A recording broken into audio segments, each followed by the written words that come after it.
Ja, nu var det 3 veckor sedan jag la ut sand på gräsmattan och även om det varit lite kallt ute så har det varit en del tillväxt.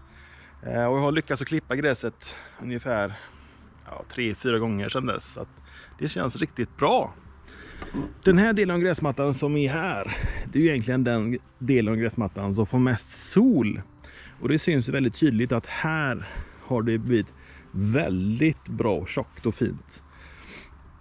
Man kan även tyda att det ser väldigt bra ut här borta, men när man kommer närmare så ser man att det är lite glesare. Men det har ju det här med solen att göra. Sol och värme, det är ju det som gräset behöver. Ja, och såklart vatten och näring då. Men just nu på hösten så är det ju solen och värmen som är där som fattas. Och som vi ser här så är det lite tunt. Men jag är faktiskt väldigt nöjd över resultatet. Det här blir en riktigt bra utgångspunkt för nästa år. Det som egentligen det som jag gör nu så här sent på hösten, det är egentligen städning. Alltså ta bort löv, ta bort maskhögarna, ta borsten och så borsta bort alla maskhögar så att inte de bildas stora högar överallt.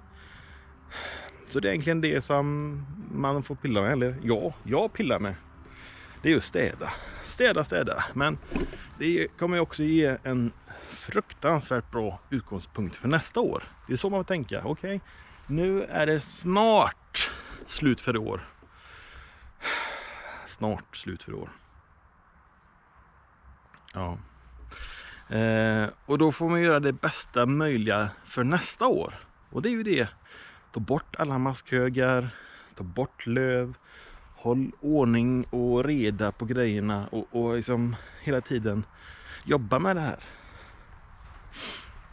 Och det är inte så svårt det här med maskhögar, egentligen bara ta en borste och så gå fram och tillbaka så maskhögarna liksom arbetas ner i gräset. Men ja, jag är väldigt nöjd med resultatet av dressningen. Och jag kommer bara längta till nästa år för att se hur det tjockar på sig det här gräset, krupvenen. Det kommer bli jätteintressant. Hej då! Så det var en liten uppdatering för den här gången. Som sagt, det kommer mer grejer här fram på. Jag kan inte säga riktigt vad som händer, men just nu så är det städning och åter städning. Ja, och så här ser rödsvingen ut på hösten. Jag har faktiskt släppt upp den här gräsmattan ganska högt, så den är inte alls kortklippt. Men däremot så jag ska helt ärligt, så jag är inte nöjd med rödsvingen. Jag är inte nöjd med den här. Nej, vi passar inte ihop vi två. Jag och rödsvingen, den är alldeles för långsamt växande.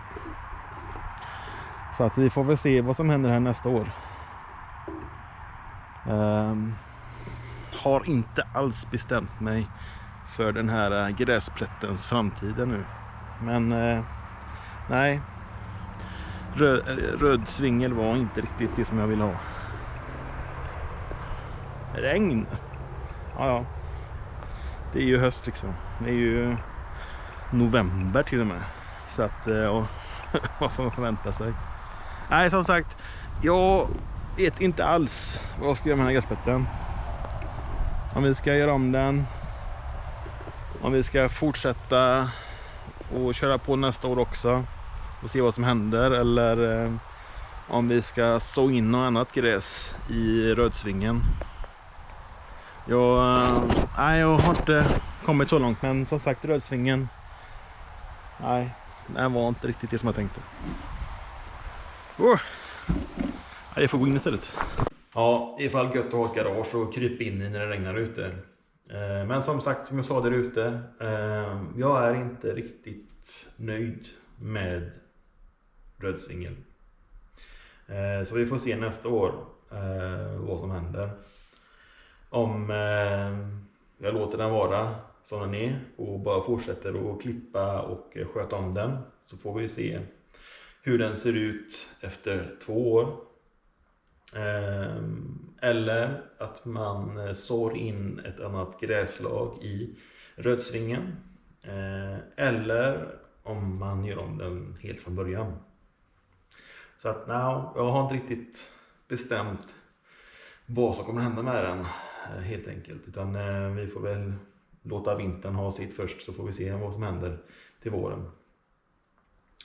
En liten uppdatering av detta med rödsvingen och krypven. Och tack för att du var med och tittade.